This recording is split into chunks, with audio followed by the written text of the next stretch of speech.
Hey everyone, welcome to InfosecTrain. So today our video is about choosing a cloud service provider. I'm Krish. To know more about my profile, you can basically check my LinkedIn. So let's start team. So first of all, to give you an idea on this, we have a lot of cloud providers in the market now. You can basically see nearly 50 cloud providers in the market now. Like there's a lot of cloud providers like Amazon, Azure, GCP, Oracle, IBM, Alibaba, DigitalOcean. There's a lot of cloud service providers now in the market. But the three key players are always AWS, Azure, and GCP. And there is a lot of cloud providers who is coming up, who is providing some vivid services. But still, our question is that, so how do I basically choose a cloud service provider? And I don't basically believe in saying that, okay, based on the market share, we can choose a cloud service provider. Or if somebody asks me, so which is the best cloud service provider, I will not be able to say which is the best one. The reason is because the cloud service provider is best only if they are able to meet your business requirement. Always watch out for your business requirements and you consider a cloud provider as the best one based on your business requirement. So in my case, basically, let's say if I'm able to get a proper service from Amazon, I will say they are the best cloud service providers. If I get from Azure, they are the best. So basically, who is the one who is providing me the best cloud service? I will always consider them as the best cloud service providers. So if you look into the market share, AWS is always having the top market share and Azure is next and Google is coming after the next. Okay, that's it. So let's discuss about some key factors which I'll consider when we are basically moving on to choosing a cloud service provider. So first of all, see, before we go to a cloud platform, let's say it can be any cloud platform. Before we go to a cloud platform, the first and the foremost thing which we have to consider is to check if the cloud computing is suitable for your business. Definitely now almost 80% above companies worldwide want to move to cloud or basically moving to cloud platform. But how do you see if a cloud service provider is suitable for your business? As the cloud is providing various services and features doesn't mean that the cloud is suitable for your business. So first of all, you have to basically conduct a risk assessment and you have to basically see what all benefits you are getting when you move to cloud from your on-premises. So first of all, that's a very important thing to check to see if your cloud is basically suitable for your business. The second and the most important thing is basically the certifications and standards which the cloud service provider holds. Like for example, let's say team, when we go to a cloud platform, there is a lot of companies are moving to cloud. Like for example, financial institutions or medical institutions, a lot of companies are basically moving to the cloud platform. The providers that comply with the recognized standards and some frameworks and all. So once they comply with this, it basically demonstrates an adherence to the industry best practices and standards.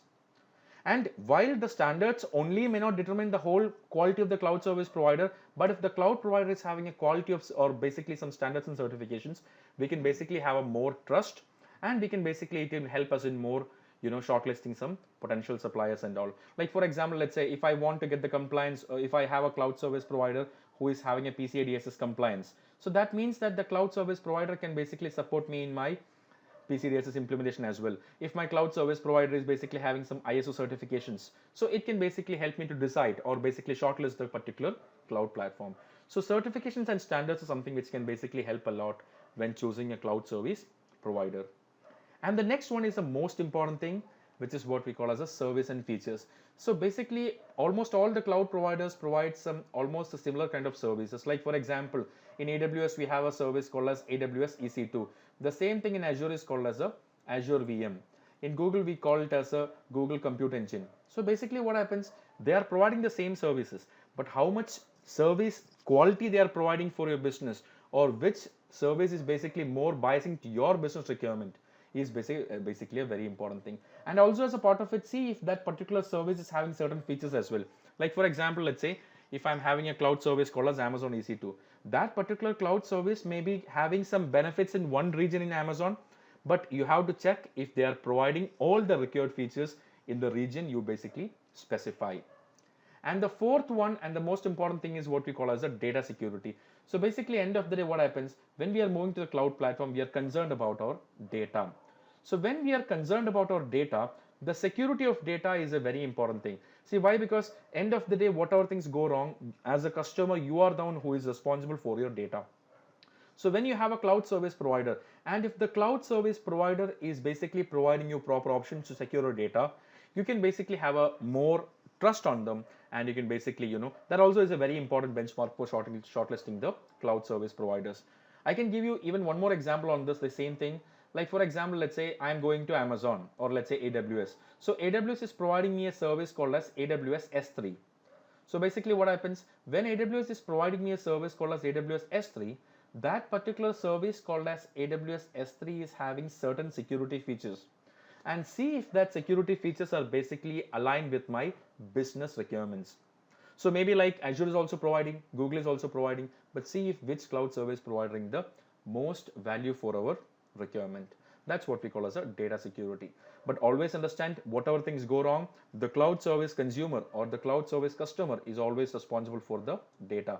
So data security is something which we have to basically verify, or how much security we can get before moving to a cloud service provider.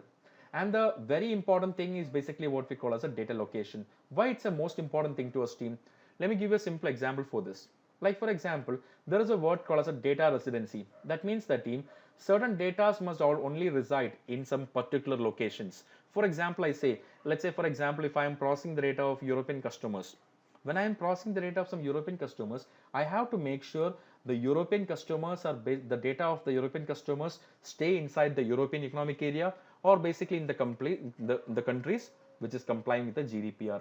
So like that, the location of data is a very important concern when we move to the cloud platform. And of course, the cloud is a global offering, and basically the cloud is accessible from anywhere in the world.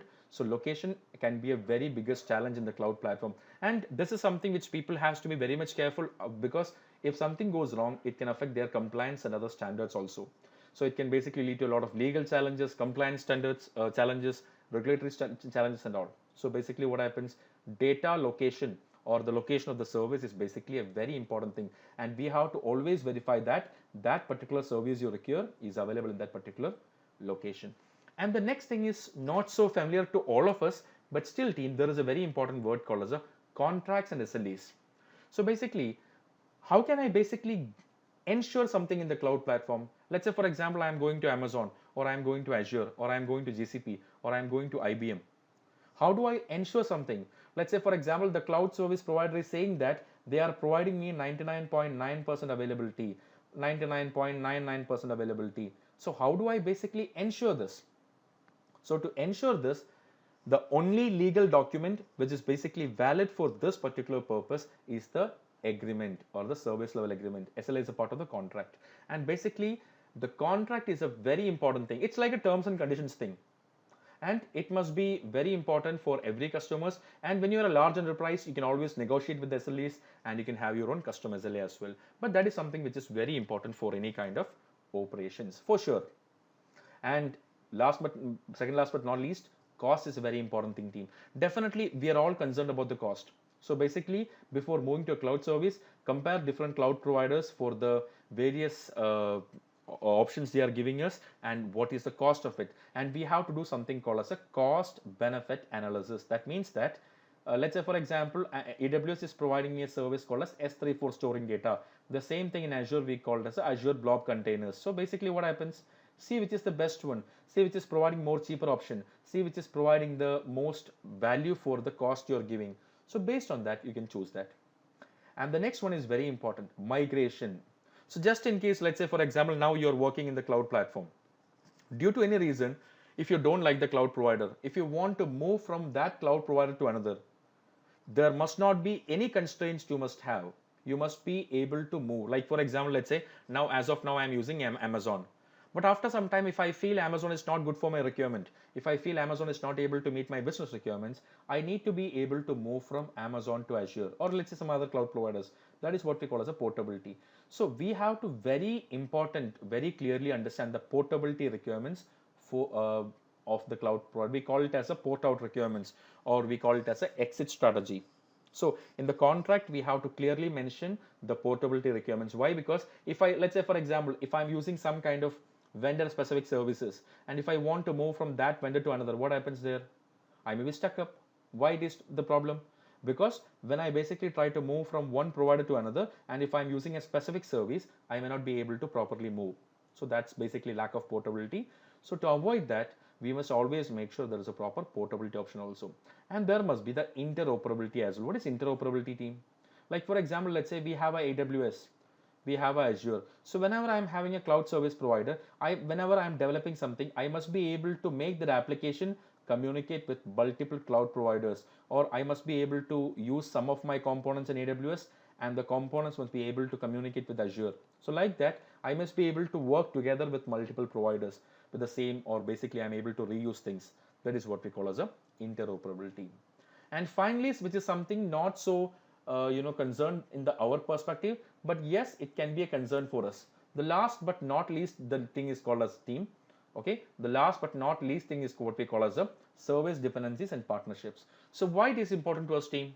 So basically, let's say for example, the cloud service provider may be getting the services or maybe some features from different vendors, and the service providers definitely may have multiple vendors, and basically they will support.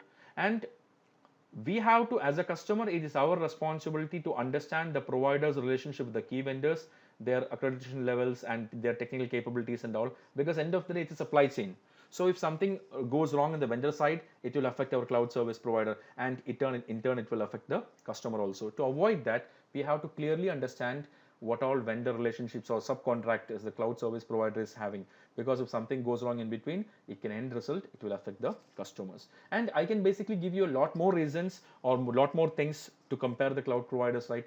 But still, team, these are the key things which I felt as a very important thing while choosing a cloud service provider. And you can ask your doubts in the comment box, team. Thank you so much. Bye. Signing off.